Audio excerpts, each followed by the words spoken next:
Meus irmãos, a graça e a paz. Prazer imenso estar aqui com os irmãos. Desde já agradeço o convite, como também trago aqui o abraço da Igreja Congregacional Ebenezer ali no Catolé, e que Deus possa acrescentar muitos anos a esta igreja, firme e forte na palavra do Senhor, em Cristo Jesus como centro das nossas vidas e das nossas igrejas. Abra sua Bíblia, sentado como você está, porém reverente, em Salmo 116, nós vamos fazer a leitura do verso 1 ao verso 13. Salmo de número 116, nós vamos fazer a leitura do verso 1 ao verso 13.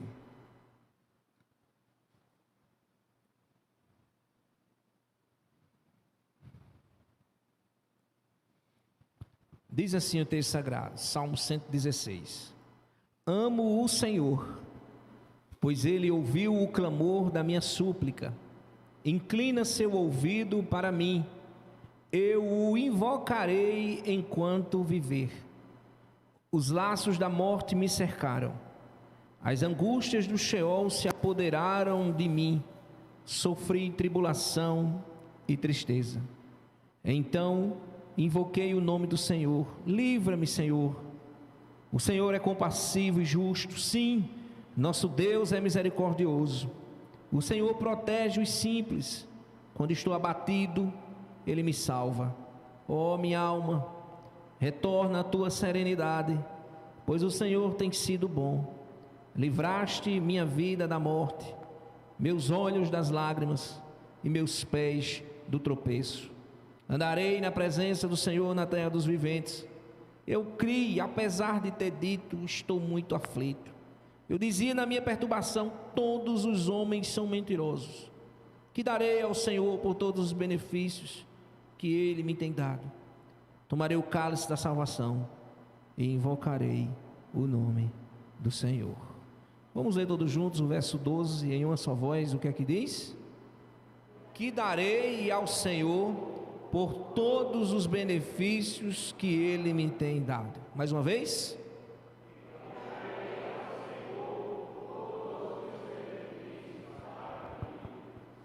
Não sabemos ao certo, queridos, quem escreveu esse salmo. Uma certeza nós temos: um salmista com a alma restaurada, um salmista que enfrentou momentos muito difíceis, um salmista que enfrentou águas profundas, uma angústia terrível no campo do corpo e do campo da mente, mas ele estava com a sua alma totalmente restaurada. Alguns vão dizer que foi o rei Ezequias que escreveu esse salmo. Em Isaías 38, nós vamos ter Ezequias passando por um momento de enfermidade mortal. Era um rei que temia e servia ao Senhor. Seu governo era pautado na justiça, era pautado na obediência a Deus, conhecido também por muitas vitórias nas guerras. Porém, Ezequias caiu em uma grande tristeza, Ezequias caiu numa grande angústia, devido a uma enfermidade mortal, devido a uma grave doença, que o levaria à morte. Ezequias clamava por restauração, Ezequias clamava por cura, de modo, meus irmãos, que resolveu Deus restaurar a vida de Ezequias. E aí uns vão dizer que foi o rei Ezequias que escreveu esse salmo. Outros vão dizer que não. Outros vão dizer que quem escreveu esse salmo foi o próprio Davi, adorando a Deus pelo grande livramento da rebelião movida pelo seu filho Absalão. Uma das histórias mais dramáticas das Escrituras Sagradas aconteceu justamente na família do rei Davi, onde envolveu ódio, ressentimento, assassinato, revolta, guerra e morte de milhares. Absalão era o terceiro filho, de Davi. E a Bíblia vai dizer que ele era o homem mais bonito de Israel. O seu nome significava pai da paz. Porém, o ressentimento destruiu Absalão, o tornou como um criminoso, fugitivo e perseguidor do seu próprio pai. De modo, querido, que quer ver um pai, quer ver uma família destruída, quando problemas, conflitos entre pai e filhos entre ação. Não sabemos se foi Ezequias, não sabemos se foi Davi, Deus sabe, mas um salmista que sofre por duas situações terríveis. Se você for analisar a situação de Ezequias, era uma situação de doença, e quando a doença nos aflige, nós corremos para os pés do Senhor, nós invocamos o nome do Senhor, até que Ele resolva estender a sua mão e o seu bálsamo de cura sobre as nossas vidas.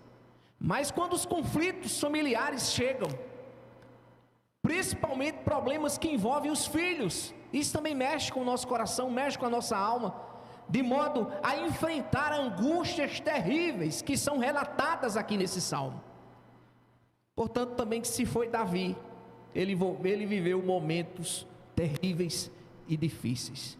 Eu queria que você colocasse os seus olhos no verso 1, e vamos verso a verso, e entender um pouco o que o salmista queria relatar, o que o salmista queria passar, e o que o salmista queria ensinar a todos que pegariam esse texto sagrado e lês.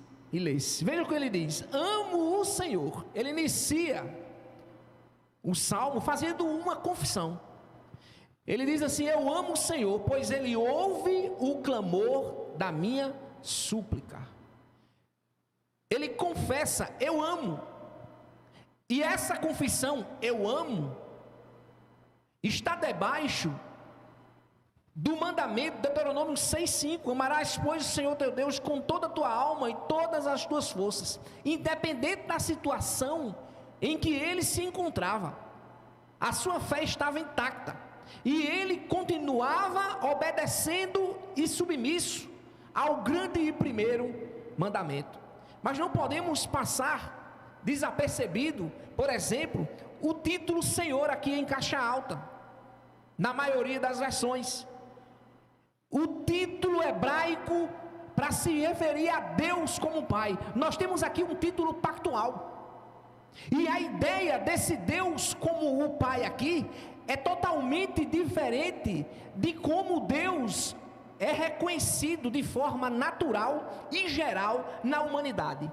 Porque quando a humanidade ela se reporta a Deus, ela se reporta a Deus de forma geral e natural como o Pai da humanidade, o Pai do ser humano, como o grande Criador e arquiteto de todas as coisas. Só que quando nós olhamos para as Escrituras Sagradas, nós não vamos ter esse título geral, natural, de Pai da humanidade. Deus é revelado nas Escrituras Sagradas como o Pai dos seus filhos. Não o Pai da humanidade, mas o Pai daqueles que Ele escolheu. O Pai daqueles que Ele olhou com santidade e os santificou. De modo que o salmista se reporta, quando ele diz: eu amo o Senhor, debaixo do senhorio, do grande mandamento, eu amo a Ele de todo o meu coração, de toda a alma, com todo o entendimento. Mas também ele se reporta a expressar esse sentimento ao Deus que é Pai dele, ao Deus que ele pode chamar de papai, de Abba Pai, ao Deus que ele pode dizer: eu amo ao Senhor, pois Ele é o meu Pai e eu sou o seu filho. E aí segue com a conjunção porque em algumas versões. E aí muitos, a colocarem os olhos nesse salmo, vai relatar: eu amo ao Senhor, porque a conjunção não indica condição. O salmista aqui não está dizendo: eu amo o Senhor porque Ele me ouve. Eu amo o Senhor porque Ele está com seus ouvidos atentos. A ideia não é de condição, a ideia é de causa. Ele está dizendo aqui: eu amo o Senhor porque eu sou filho. E o fato de ser um filho escolhido por Ele mesmo, é impossível eu não amá-lo, independente de. Então, como filhos amados de Deus, nós o amamos porque Ele é o nosso Pai, porque Ele está com seus braços estendidos, porque Ele olhou para nós, porque Ele nos ama, e independente da situação que eu ou você esteja passando, Ele continua sendo nosso Pai amoroso, o qual também nós o amamos com toda a força da nossa alma. Mas depois da conjunção ele diz: eu amo ao Senhor. E a ideia aí, pois sou filho, talvez a melhor tradução seria essa: eu amo ao Senhor, pois eu sou o seu filho. E ele diz assim: e ele ouve o meu clamor. E aí o verbo ouve aqui, ele precisa ser entendido no pretérito contínuo, porque a ideia aqui, e era justamente usado, né, entre os judeus de forma contínua sempre, porque a ideia aqui é: eu amo esse meu Senhor, eu amo o meu Senhor, eu amo o meu Deus, pois eu sou filho dele, e ele sempre tem me ouvido. A ideia aqui é que o Deus que ouviu ontem é o Deus que ouviu hoje, e é o Deus que vai continuar nos ouvindo amanhã.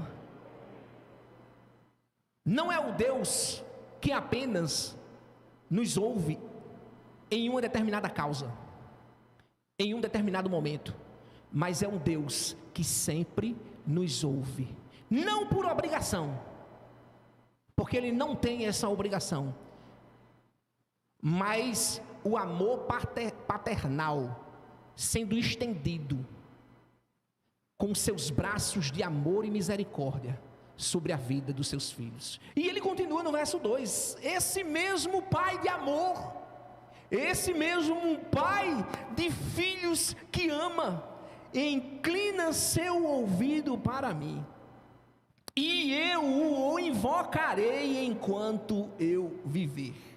Da mesma forma que deve ser entendida a parte A do verso 2, nós precisamos, do verso 1, que nós precisamos olhar para esse Pai que é cheio de amor. Nós precisamos também olhar para esse Pai que se inclina para mim e para você. O Deus transcendente, Criador dos céus e da terra, que por meio do discurso divino criou todas as coisas, e criou a mim e criou a você. É o mesmo Deus que se comunica, que resolveu se inclinar para que eu e você pudéssemos conhecê-lo e, para além disso, adorá-lo. Sabe, gente, existe algo que me chama muito a atenção, por exemplo, na oração do Pai Nosso, é que esse Pai de amor, esse Pai que é nosso, não no sentido de toda a humanidade, mas porque eu sou filho, é o meu Pai, que tem os seus braços estendidos, Ele não tem necessidade de orações. Deus não tem necessidade de ouvir orações. Deus não tem necessidade que eu e você cantemos a Ele. Deus não tem necessidade que o seu povo se reúna para Ele. Essa necessidade é nossa. A importância da oração, quando Ele inclina o seu ouvido para mim, é um Deus que está disposto a nos ouvir apesar de nós. De modo que talvez muitos possam a se perguntar: por que eu devo orar se Ele é soberano e conhece todas as coisas? Porque a oração, irmãos, não é uma necessidade de Deus, é uma necessidade minha. Porque se eu tenho um relacionamento com Deus, Eu preciso me comunicar com Ele. Então, oração, diálogo com Deus, não muda Ele, porque Ele é imutável. E aí nós caímos em muitas aberrações do dia a dia, como por exemplo, ore para que você mude Deus, ore para que você mude essa situação.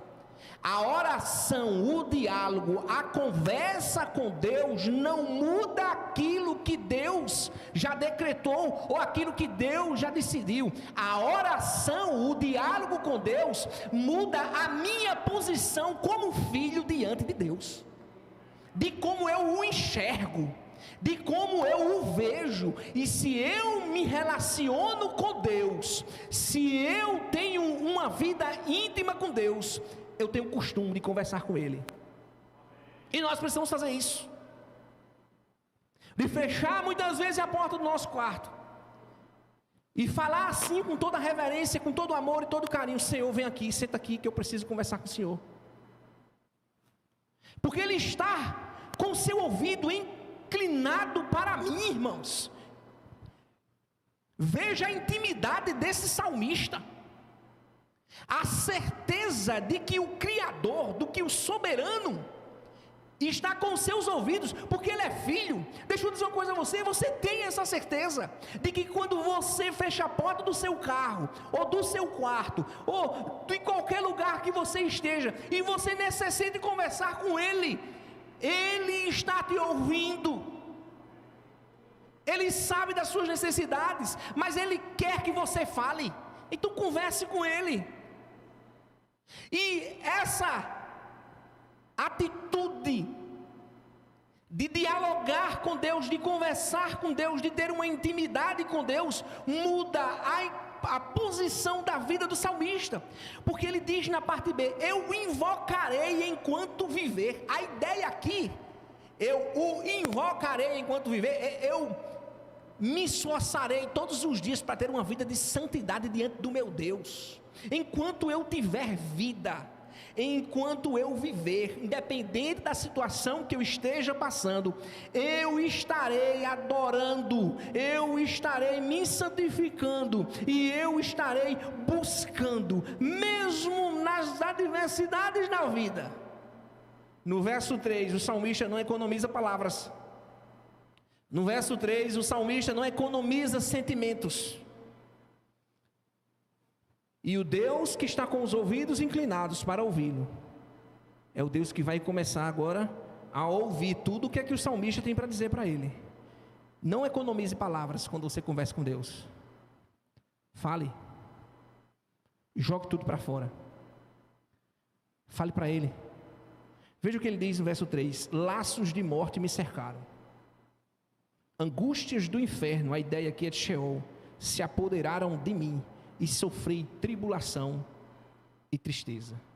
Eu gostaria de destacar a palavra laços, porque a raiz dessa palavra hebraica aqui, a tradução dela para nós é muito fraca. Porque na verdade o salmista, o que é que ele está querendo dizer aqui? Ele está dizendo aqui: não existe em palavras o que eu possa expressar o que eu estou sentindo. A ideia aqui é de alguém que é amarrado em um carro e numa velocidade imensa é arrastado até a morte. Essa seria a ideia de melhor entendimento. Ele foi arrastado para sofrer, arrastado para morrer, arrastado até a matança. É isso que o salmista quis dizer aqui. A ideia é de que os provedores do inferno, que os provedores do Hades o cercaram. Ele foi caçado. Ele está vivendo um momento de tormenta. Pessoalmente falando, eu penso que foi Davi que escreveu esse texto. Porque ele vive um sofrimento para além do campo físico. Ele vive um sofrimento no campo da mente. E a mente, queridos, é um local que poucos chegam. Você não conhece meu sofrimento mental. Nem eu tenho condições de conhecer o seu sofrimento mental. Mas o seu sentimento, o seu sofrimento físico, talvez eu conheça. De uma pessoa que levou uma surra, de uma pessoa que foi presa, de uma pessoa que foi levado para a prisão, de uma pessoa que foi encarcerada e que sofreu muito. Você olha e você diz, coitado, ele sofreu muito. Que situação. Mas no campo da mente, como você pode concluir o quanto que aquela pessoa está sofrendo diante das suas ansiedades, diante das suas crises, diante dos seus momentos de loucura? Nós não podemos concluir. E o salmista aqui, ele diz, eu não tenho palavras para expressar o quanto eu estou sofrendo. É como alguém que é amarrado, é laçado e é levado até que ele morra. E é nesse momento, irmãos, que ele não economiza palavras para Deus. Talvez você esteja vivendo um momento de angústia terrível. Talvez você esteja vivendo águas profundas. Talvez você esteja numa caverna e você esteja calado. Deixa eu dizer uma coisa para você. Abra a sua boca e a sua alma diante do Pai Celestial. Ele quer te ouvir. Ele está com seus ouvidos abertos e inclinados para ouvir a tua aflição, a tua queixa. Conte para Ele. E aí no verso 4, o salmista diz, então eu invoquei o nome do Senhor. Eu disse, livra-me, Senhor. A ideia que é de grito. A ideia é como eu já expressei, de alguém que senta no quarto, puxa a cadeira, eu já fiz isso. E diz, Senhor, senta aqui porque eu preciso conversar contigo, Pai. Eu quero que o Senhor me escute. Ele está escutando, Ele está olhando para mim, muitas vezes rindo das minhas situações. E eu estou aqui, eu preciso do Senhor aqui comigo, a minha situação é essa. Grite diante de Deus se for necessário. E se quiser correr, também corra. Às vezes não há vontade de correr. Vontade de sair de casa correndo, sem destino. Corra. E vomite, jogue para fora tudo que você precisa, necessita diante desse Deus Todo-Poderoso. O foco de um coração restaurado não está nos homens, não está nas coisas da terra. O foco de um coração restaurado está em Deus. Ele grita para Deus, ele pede socorro a Deus. E aí no verso 5 ele diz, ele começa a enumerar os títulos de Deus aqui. Veja que o salmista está passando situações terríveis, é uma angústia terrível, mas no verso 5 ele começa a enumerar os títulos de Deus, e quando ele faz isso, a gente observa que a sua fé está intacta, independente do que ele tem passado, independente da sua fé, o seu amor para com o Pai, para com o Abba Pai, ele ainda existe no seu coração. A sua fé não foi abalada. E ele começa a relatar em meio a esse sofrimento mental e físico que ele está passando. E isso não abala a sua mente, a sua fé, ou melhor dizendo, isso não abala para quem ele crê, ele coloca suas petições diante desse Deus. E ele começa a enumerar os títulos de Deus. Ele diz, o Senhor é compassivo ou gracioso. Apesar de mim. E a ideia aqui é, apesar dos meus ligeiros momentos, Senhor, de até pensar, será que o Senhor existe mesmo? Será que eu estou indo para a igreja de Bíblia? E será que eu estou adorando a alguém que existe mesmo, que está aí do outro lado me ouvindo? Tem alguém aí? Tem alguém aí? Nós passamos por essas crises. Isso faz parte da vida e da caminhada cristã. Mas o que mais me deixa feliz nesse texto é que a fé dele não é abalada. Ele diz: tu és gracioso apesar de mim. A ideia de compassivo, de gracioso aqui, é de que apesar de nós, e aí nós temos que ter muito cuidado, porque a palavra graça, ela caiu no vocabulário, eu costumo dizer, evangélico, né? Ela caiu no vocabulário evangélico, e a gente perde esse sentido de graça. Como é que você está? Estou só a graça. Irmãos, você está ótimo. Como diz o reverendo em inglês, Piker, ele diz que graça é Deus olhando para nós, apesar de nós. Então, se Deus está olhando para mim, apesar de mim, e isso é graça, eu estou muito bem, porque o Pai de amor, o Pai celestial, o Pai gracioso está olhando para mim. E aí ele diz: apesar de mim, tu és gracioso. Ele enumera a justiça de Deus. E o salmista não faz isso de forma a tirar proveito dessa justiça. Não.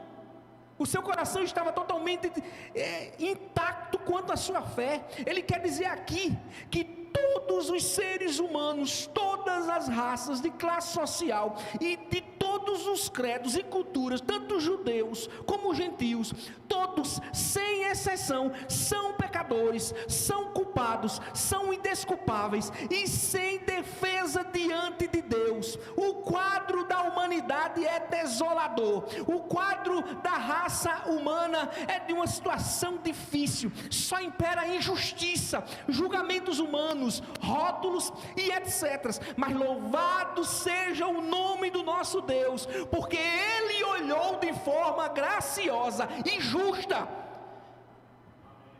porque Ele é o juiz poderoso e soberano. Portanto, Cristo é a justiça perfeita. Olhe para Ele.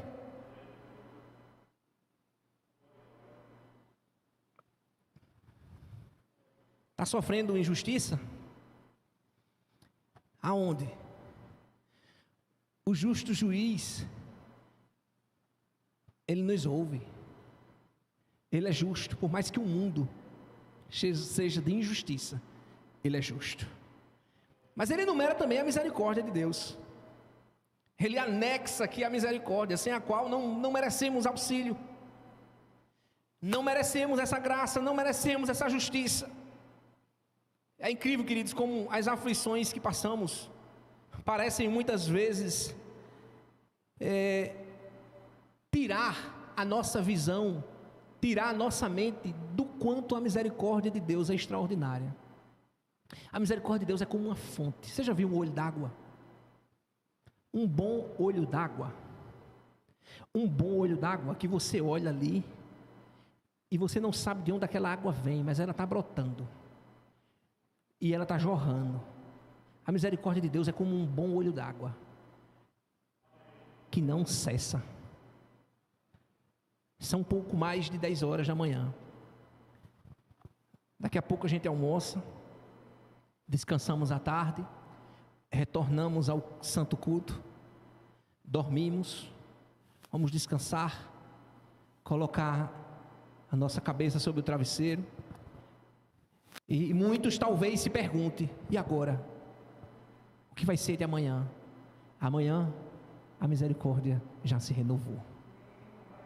E você vai poder levantar com essa misericórdia renovada, como uma fonte que não tem fim. Ele continua: o Senhor protege os simples. Quando estou abatido, Ele me salva. A palavra hebraica para simples aqui é incapaz. É fraco mentalmente, e eu acho isso fantástico. Sabe por quê, irmãos? Porque quantas vezes nós enfrentamos situações de incapacidade,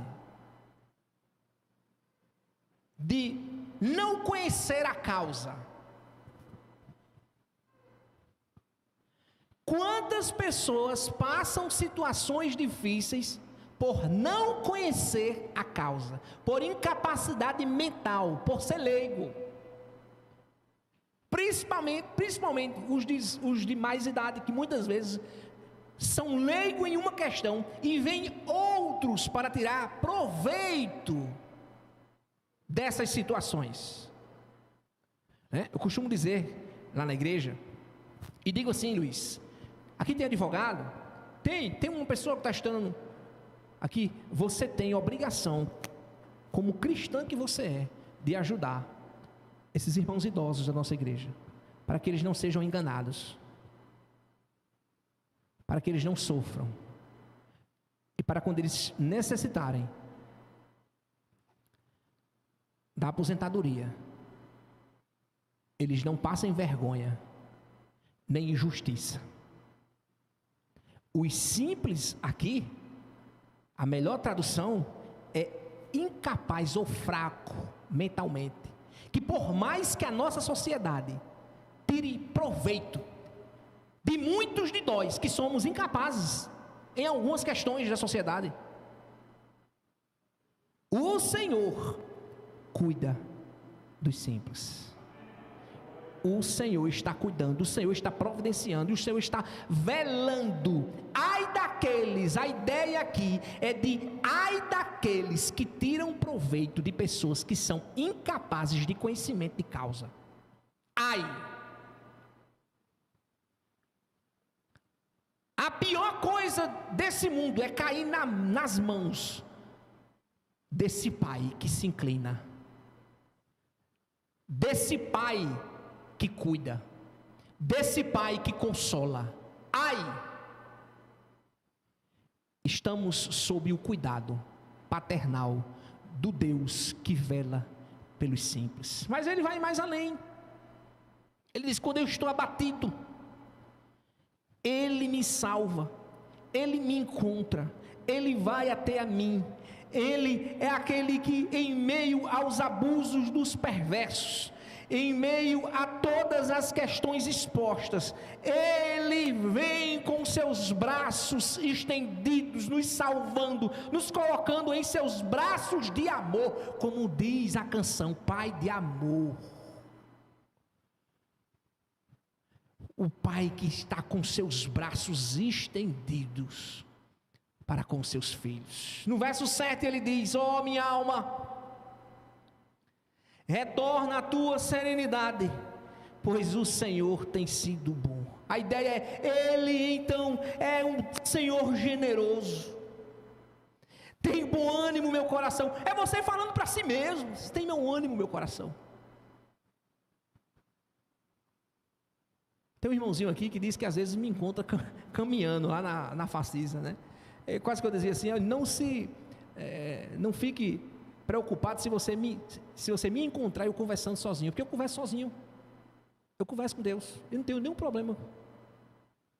E ali muitas vezes eu vou conversando, vou falando com Deus, e muitas vezes eu tenho bom ânimo no meu coração. Eu vou superar essa diversidade, eu vou superar essa dificuldade, eu vou passar por isso. O Senhor tem bom ânimo. Você precisa olhar para o seu coração e falar assim: retorna, ó meu coração, a tua serenidade, fica sereno. Por quê? Porque nós experimentamos da bondade de Deus, nós bebemos dessa bondade. Espera silenciosamente pela generosidade desse Pai de amor. Volta ao teu repouso,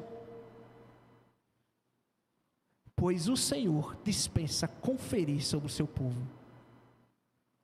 O termo para generoso aqui é conferir um favor. Ele está nos lembrando que nós precisamos aquietar e entender que o Senhor está para conferir um favor. Às vezes nós olhamos para aquele salmo que diz assim: aquietai-vos e sabei. Aquietai-vos e sabei. E quantas vezes a gente diz assim: olha, é para essa tempestade aí. Aquieta a tempestade, pois o Senhor é Deus. Aquieta problema, que o Senhor é Deus. A questão ali não é para a tempestade, é para mim mesmo. Aquieta, Neto. Aquieta, Antônio. Aquieta, Maria. Aquieta o teu coração, pois o Senhor dos exércitos está contigo. A questão não são as turbulências são fichinhas. As turbulências, as tempestades, não é necessário se fazer questionamento sobre elas. Faça questionamento sobre você mesmo. Faça questionamento sobre o seu coração. Faça questionamento de como você está lidando com a situação.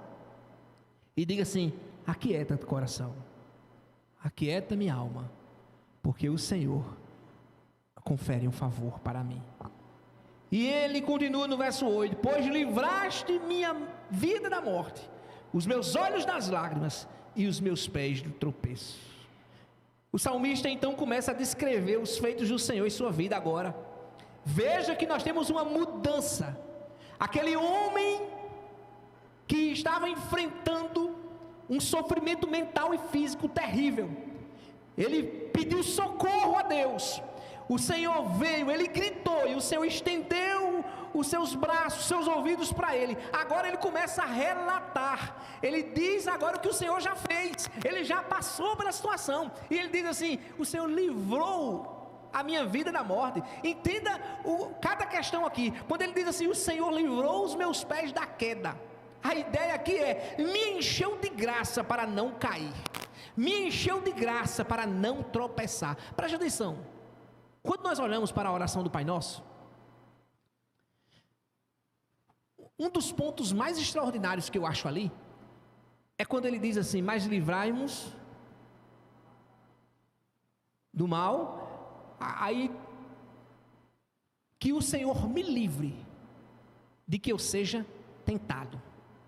E ele segue, vai mais além: me livre de que eu caia. A ideia que Jesus está ensinando a seus discípulos ali: Senhor, que esses homens orem para que o Senhor os livre da tentação. Não é que o Senhor me livre de cair, me livre da tentação, que eu nem caia, que eu nem olhe, que eu nem pense na tentação. Por quê? Porque conhecendo o homem que eu sou, eu não quero nem ser tentado. Você conhecendo a mulher que você é, não queira nem ser tentada. Por isso peça a Deus para que você não seja nem tentada, quanto mais que não caia, mas que você nem enfrente a tentação. Porque você conhecendo quem você é, eu conhecendo quem eu sou, peça a Deus que a tentação não chegue. Essa deve ser a nossa oração. Senhor, que a tentação nem chegue, e eu confio que o Senhor me livre, que eu não seja nem tentado. Porque um homem fraco como eu sou, se eu for tentado, 99% é que eu caia. Senhor, nem mande aquele dinheiro para mim, aquele dinheiro não, que eu nem seja tentado com aquele dinheiro. Eu me lembro, irmãos, me lembrei agora de um episódio que eu vivi, de um imóvel que eu comprei, e quando eu fui pagar o IPTU de outro mês, e que eu quitei o imóvel, que eu precisei fazer a escritura, e a prefeitura disse assim, de outra cidade, e disse assim: você está devendo um IPTU. Aí eu disse assim: que IPTU? Você está devendo o IPTU do ano tal. Eu disse: não, mas nessa época esse imóvel não era meu.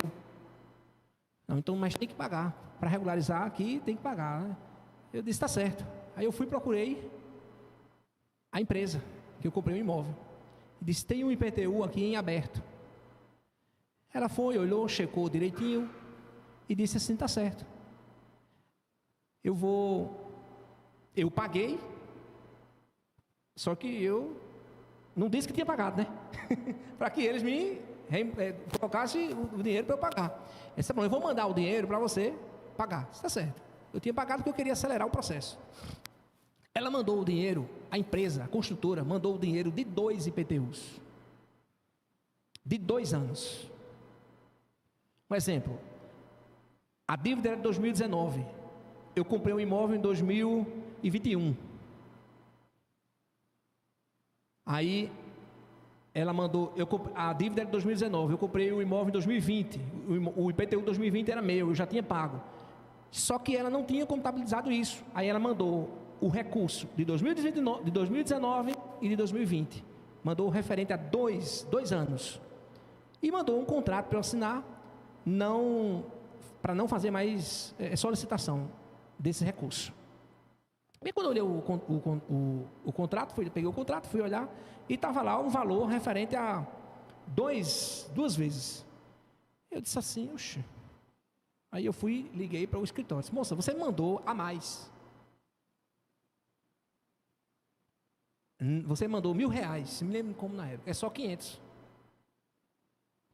E ela ficou assim, tem certeza? Eu disse, tenho certeza. Porque eu comprei no início do ano, eu comprei em janeiro, o IPTU do ano é meu, já está pago. E aí ela disse assim, oxe, engraçado, aqui nunca aconteceu um negócio desse. Então faça outro contrato. Ela fez outro contrato, eu assinei, outro recibo, eu assinei e ela mandou o dinheiro. Já imaginou?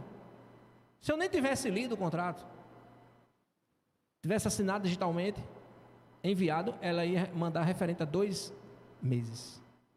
Eu não quero o que não é meu. E na época eu estava precisando, viu? O menino tinha nascido, eu tenho gêmeos e quem tem gêmeos sabe. É difícil. Eu estava precisando, mas não era meu. Não era meu. E eu não quero o que não é meu. Mas também não quero que ninguém tire meu direito.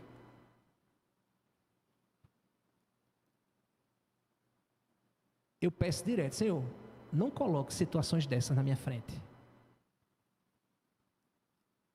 Talvez isso não seja um problema para você também. Mas você conhece suas fraquezas. Talvez a sua fraqueza seja outra.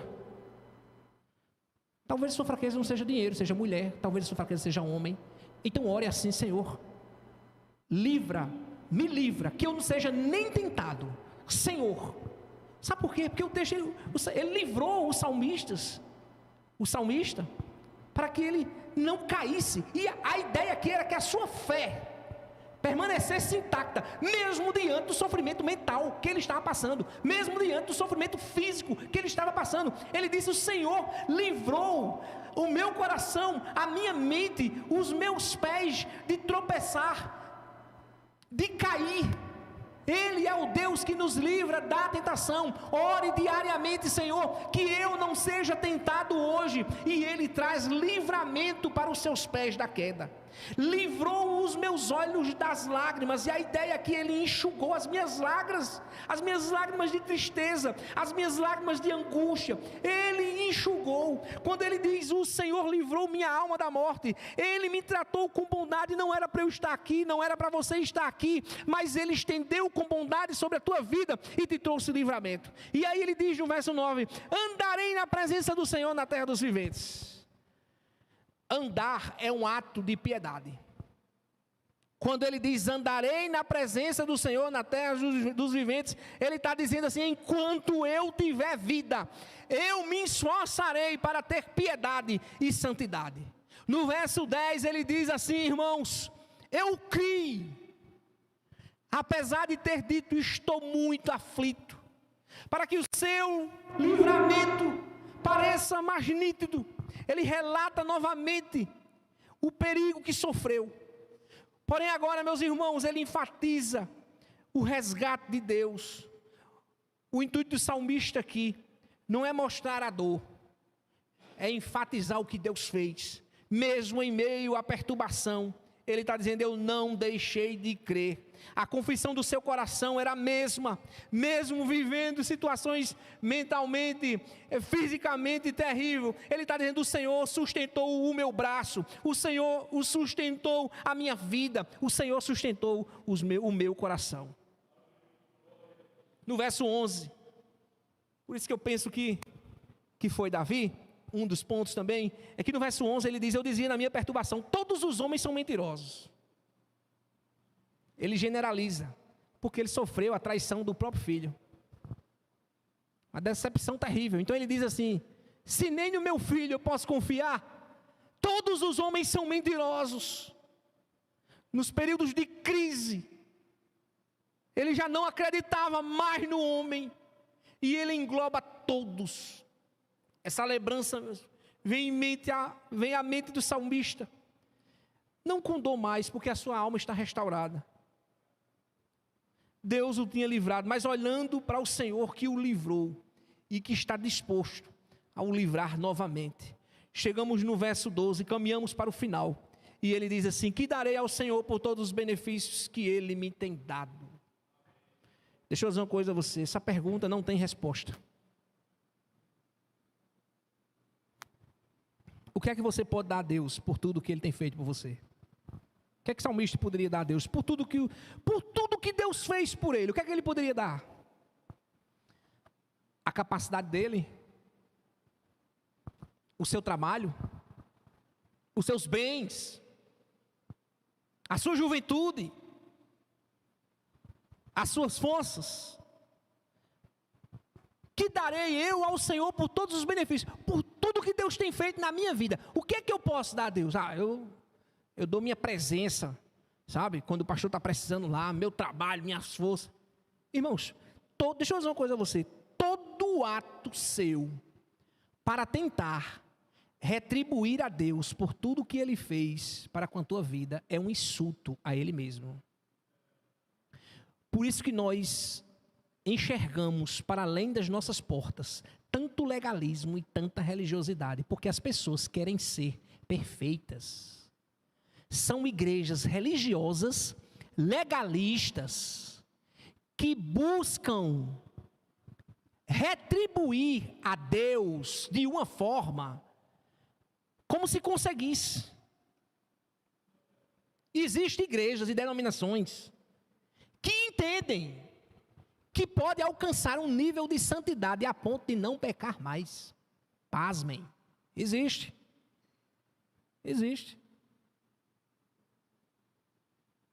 Que você pode alcançar um nível, você vai buscando, e você vai alcançar um nível de santidade a ponto de que você passe tempos e tempos sem pecar.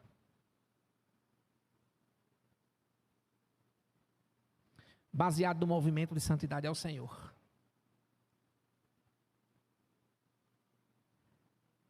Isso não existe, irmãos. Isso não existe. Não tem nada que você possa dar a Deus. Nada. Para retribuir o que Ele fez, enviando Jesus na cruz do Calvário. Para com a mim e para com a tua vida. Nada. Então o mínimo, e aí o salmista remota aqui, ele traz aqui à memória uma libação santa, que era um ritual mosaico. E aí quando ele diz assim no verso 13, tomarei o cálice da salvação e invocarei o nome do Senhor. Um costume prevalecente sobre o povo de Israel, sobre a época da lei. Quando eles rendiam graça solene a Deus, quando eles se juntavam em festa solene a Deus, para entregar a Deus o louvor, a adoração, esse ritual era símbolo do livramento da servidão do Egito. Por essa razão é chamado de cálice da salvação. Quando ele diz, tomarei o cálice da salvação, a ideia é do chefe de família, que levantava o cálice, na hora daquele momento de celebração, na hora daquele momento de alegria, ele reúne a família, E eles começam a dar graças a Deus de forma solene por tudo o que o Senhor fez para com eles, pelo livramento que Deus deu a eles, em ter arrancado eles do Egito. Então ele levantava aquele cálice da salvação, ele tomava e passava de mão em mão, até que todos experimentassem aquele cálice da salvação e rendessem graça a Deus. O ritual mosaico foi abolido. Mas deixa eu dizer uma coisa a você. O serviço espiritual ainda está em vigor. O serviço espiritual aqui é o culto comunitário. Que inclusive, irmãos, é a maior expressão externa que um indivíduo cumpre. Deixa eu dizer uma coisa a você. Nós temos obrigações como cristãos que somos.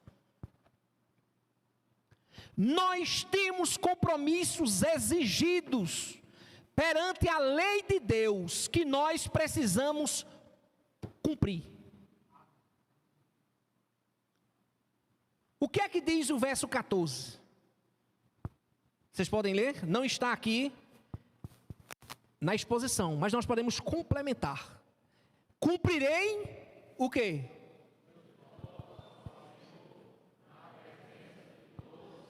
Onde nós cumprimos os nossos votos? Aonde? Levantarei o cálice da salvação. A lei mosaica, tudo foi abolido, mas o cumprimento, a responsabilidade que nós temos para com o culto ao Senhor continua. E aí deixa eu dizer uma coisa, tem muita gente que tem faniquito com relação ao domingo. Tem muita gente que tem problema com relação ao domingo. Eu não tenho nenhum. Eu sou muito bem resolvido com relação a isso. Nós temos aí, irmãos, uma responsabilidade que não foi abolida. Cumprirei os meus votos. Eu cumpro o voto aqui de forma comunitária. Comunitária.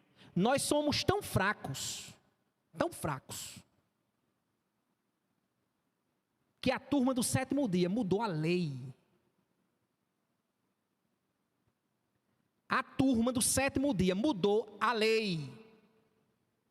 Mudou uma prova que era aplicada sábado e domingo. E eles disseram, não, no sábado não, no sábado é o nosso dia. E eles mudaram e colocaram em que dia, irmãos? Aonde? No domingo. E nós, caladinho, não guardamos o domingo como e a título de como eles fazem, mas é nossa obrigação cumprir as exigências da lei de Deus, as exigências dos preceitos de Deus, no dia que Jesus ressuscitou, no primeiro dia da semana, como crentes em Jesus, quando nos reunimos para adorá-lo em santidade, em graça e amor, e precisamos ter isso em mente, e pregar sobre isso, e não anular isso. E talvez alguns perguntem, quando o senhor tira férias? Quando eu tiro férias, irmãos, eu não deixo de cumprir as minhas responsabilidades no domingo, não. Eu procuro uma igreja mais próxima, ou de manhã, ou de tardezinha, ou de noite. Cumpro com as minhas obrigações. Cumpro com as minhas. Morei na beira da praia durante anos. E quem mora na beira da praia sabe que lota de família, né? Lota de família na sua casa. E quando chegava o camboio, eita, amanhã é domingo. Quem quiser ir, vai. Agora eu, minha esposa e meus filhos vamos para a igreja. No sábado, a gente vai para a praia. No domingo, nós vamos para a igreja. Depois que a gente cumprir com as nossas obrigações, aí a gente pode sair. A gente pode sentar.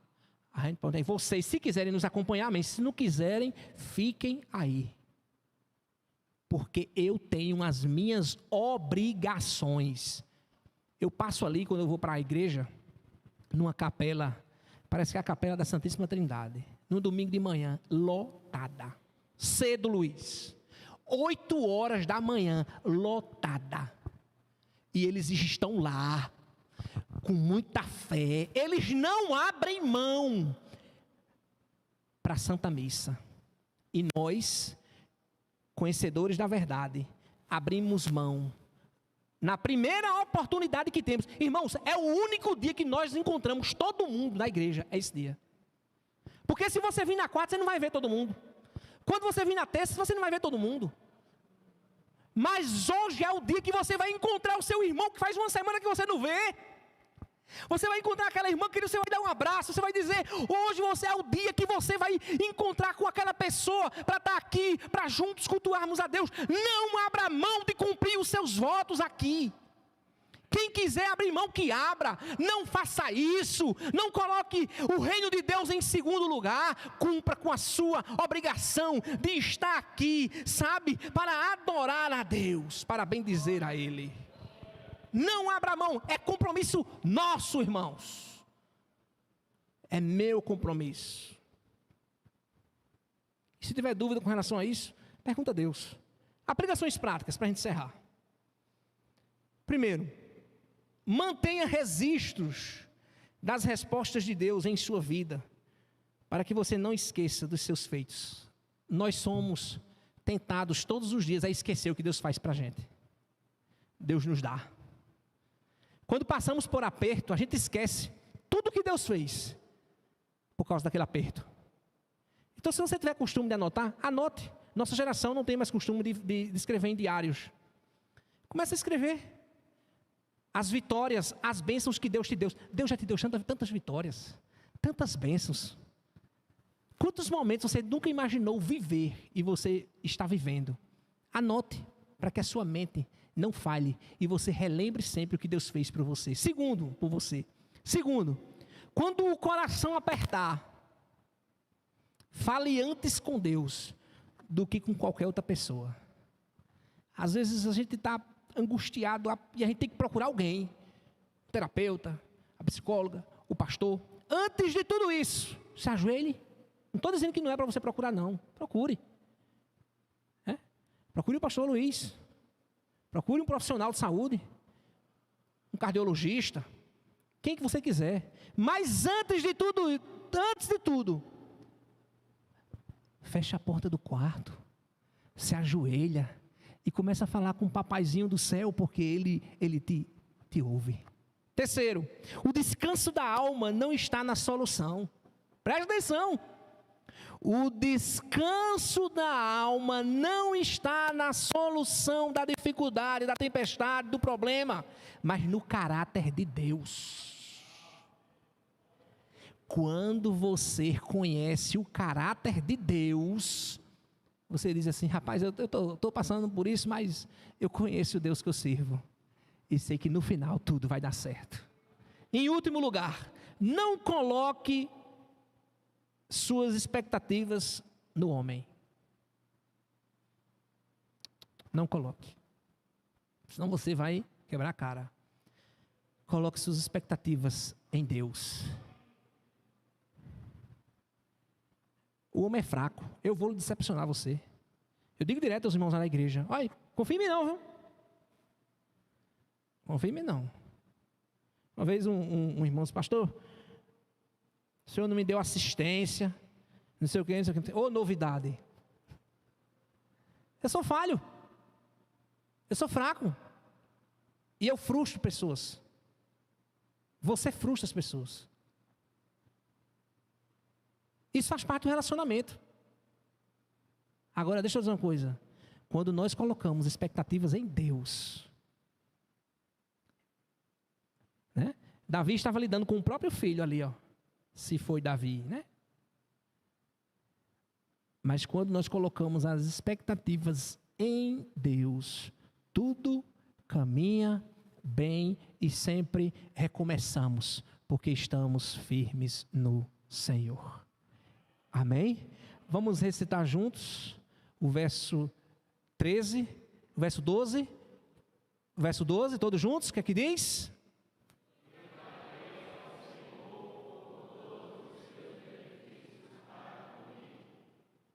que é que você pode dar?